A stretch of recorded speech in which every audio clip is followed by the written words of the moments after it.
MSNBC article on how polls have been wrong from 2016 and 2020 and 2022. I'll talk more about that and what's changing to fix that. Now, we've known polls have been very wrong in 2016 and 2020, especially 2016, with them predicting, oh, hey, Clinton was going to be guaranteed to win an election. Trump had no chance. Why are we even caring about the election? But ended up Trump winning by the Electoral College vote and winning all the swing states, and Clinton losing in one of the most historic elections and surprising elections of our lifetime. So in this article, they say pollsters have made several major miscalculations. You think? You think so? Yeah, they've made a few miscalculations over the several past election cycles, often underestimating support for Trump. 2014 was the year Alana Ackerson remembers receiving hate mail, and it goes into a little bit about how she notes different shifts in the electorate, but it talks about the polling blind spots. And among the big misses that have scared the polling industry in the 2016 presidential election, there has been Democrat nominee Hillary Clinton's chances of winning against Republican nominee were around 90%. 90%. That is for what happened, that for them to have it at 90%, and some of them having as at some points above 95%, is wild. An industry-wide post-mortem identified several key causes for it. And some voters were shy about their support for Trump, which is very much was one thing. But it was also Trump was a new nominee. Not many people want to be supporting the Republicans. It's a lot of that. It's not just Trump. I think it's just more. People don't want to be seen or visible supporting Republicans. But why non-college educated over here? Non-college educated voters who made up the largest part of Trump's base went undercounted in the 2016 polls, in part because of because people with higher education are significantly more likely to respond to surveys than those with less education. That is a very big thing that we've seen in polls, is them not polling certain people in certain areas. You saw in Wisconsin, they only polled the major cities, but you have to poll the whole entire state to get a view of how people in the whole entire state view. That's just almost common sense, but these polls don't realize it, so which is very different. But in 2024, the rematch between Trump and Joe Biden, pollsters have tried to a variety of strategies to avoid repeating history and accurately capture the elusive Trump votes. And I'll go into a little bit of this in the recent polls, but pollsters have always used weighting to construct survey samples that accurately reflect the electorate in terms of a bunch of factors. But with the weighting that they do, they have, let's say they have education, as like education has been varied widely between the parties. Republicans now deeming to have the electorate of lower educated voters, and Democrats having higher educated voters. But if there's some swing in the polls, they will swing it back. Let's say Republicans, for some reason, are winning partly the college educated vote. That's most likely wrong. So they'll swing it and correct it based on other factors, which is what they're saying they're going to do in 2024 from how they voted in 2020. And also paying more attention to survey respondents that they use to discount is also another thing. But I wanted to apply all this and a lot of the polling issues and what they're doing to the election right now. Now, we've seen in the 2024 general election between Trump versus Biden, we've seen in the RCP average that Trump is above by 1.5, with a lot of the polls recently showing that he's been above.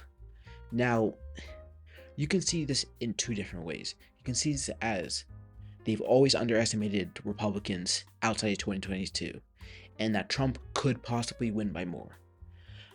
But you can also see it as 2022 was a litmus test, an example for what might happen in the future. So you can see this both ways. I think it's more of 2022 was a litmus test of how it will be in the future. You don't see drastic changes from almost 10 years of Republicans being underestimated, and then one random year, Republicans being underestimated, and it's not gonna possibly happen in 2024. So I just see that as it's most likely gonna be Trump is probably overestimated in some fashion. Now, I wanted to talk a little bit about 2022. In 2022, they did get the national environment right. So this Trump 1.5%, they did get it right in 2022, and they've underestimated Republicans. So Trump could possibly do this or around this or more. But it's coming down to the states now. We've had a big Republican wave in Florida, and Florida is almost a safe Republican state where you don't have to devote much attention. Don't believe Biden and him saying, oh, hey, we're putting more resources in Florida. They're not winning Florida.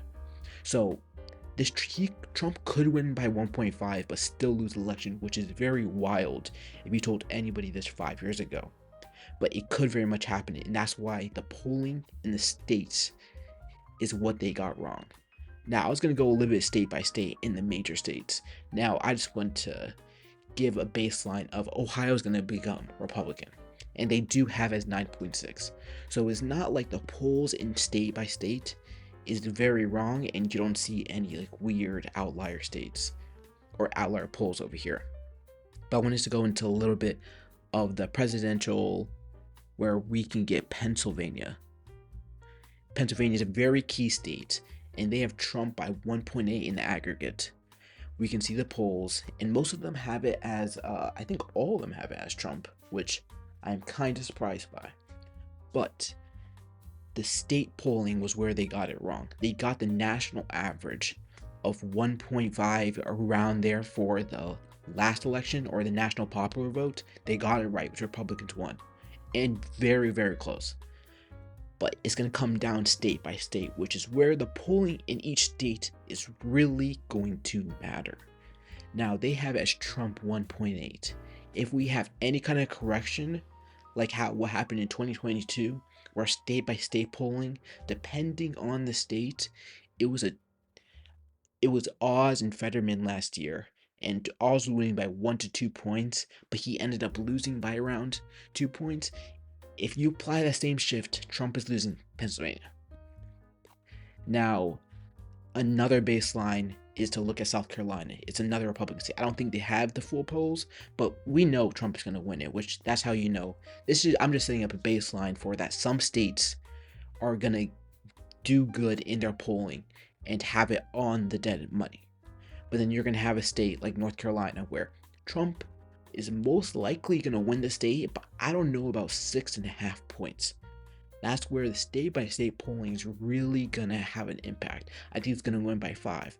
Now, this is not going to cause him to lose the election, but this is going to cause this shift state by state could possibly mess up his chances of winning in a lot of these key battleground states.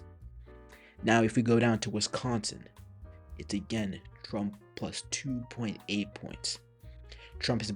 This is a very different state though from all the other swing states, is where Trump has been very underestimated in this state, and I do think this is one of the most Republican of the states outside of Georgia, kind of. We're going to see on Georgia, but outside of Georgia, when you consider Arizona, Nevada, Pennsylvania, Michigan, and Wisconsin, Wisconsin's probably the most conservative state or Republican state, but this is showing that he will most likely win Wisconsin based on past performances and shifts. But then you look at a state like Arizona. Kari Lake was projected to win by round 3. She ended up losing the state barely. This is another state where if you have any other kind of shift, this could very much mess up. But I do ultimately think it's about 1 to 2 point shift. I don't think it's going to be the end of the world. I think Trump most likely will be able to hold on, even though there's been a lot of polling errors in the past. Now, if you look at a state like Georgia, he's winning by 6 points. Barely lost it in 2020 by literally less than 1 point. Now they have him winning by 6. It's a 7-point shift. Now, does that mean everybody, 7% of the population in Georgia has changed their mind and say, I'm done with Biden, let's go to Trump? No. But does that mean certain people are not going to vote and it might affect the election? Yes. And if you apply these shifts, Trump was expected to win by like 2 points. He ended up losing. If you apply the same shift, Trump will probably win Georgia. So that is a good thing for the Trump team. But if you go to a state, I'm looking for Michigan. Very, very, very close states. You looked at the governor's race. You had the Republican governor candidate. I forgot her name. But she was expected to win by like 1 point. Some polls had her. Some polls had it tied. Some polls had Whitmer winning by like 1 point. Whitmer ended up winning by 9. That's an 8-point shift. Trump is definitely losing the state if anything close to that happens.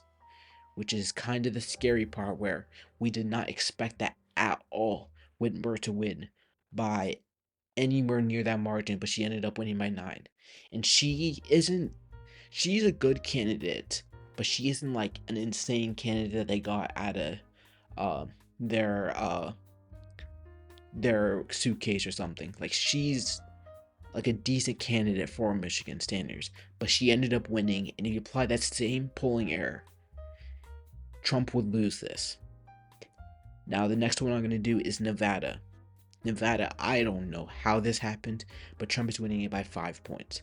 This would be the first time Republican wins it since George W. Bush, which is wild that Republicans have not had this kind of wins in Nevada because of its older population. They have very conservative areas, and it's just coming down basically to Las Vegas. And they're expecting a pretty big shift in Las Vegas because the other parts of the state are pretty red. So Trump winning by 5 points. We didn't see much of a shift. We did see in the Senate race where the Republican candidate was expected to win in 2022. Was expected to win by like 2 points, 1 point. He ended up losing barely. So it's like a 2-point shift, which would have Trump winning this state. So I wanted to kind of recap what would happen. He would still win Nevada and Arizona and Wisconsin, but lose Michigan, and then lose Michigan, but believe we can go back to it. Pennsylvania. Where is I am legally blind? Pennsylvania. But he would most likely lose Pennsylvania, but still win Georgia. So that would still have him winning the election by winning Georgia, Arizona, Nevada, and Wisconsin. So that's what might happen. I'm just putting the polling averages and polling misses from what we saw in the CNBC article and applying that to here, and it ends up evening out that Trump will most likely win the election. Now, this is my theory on the polling misses and how that might impact the election, but I wanted to get your comments in the comment section. I'll comment back to every single comment I see, and thank y'all for watching. This is Black Politics 101. Like and subscribe, and I'll see y'all later.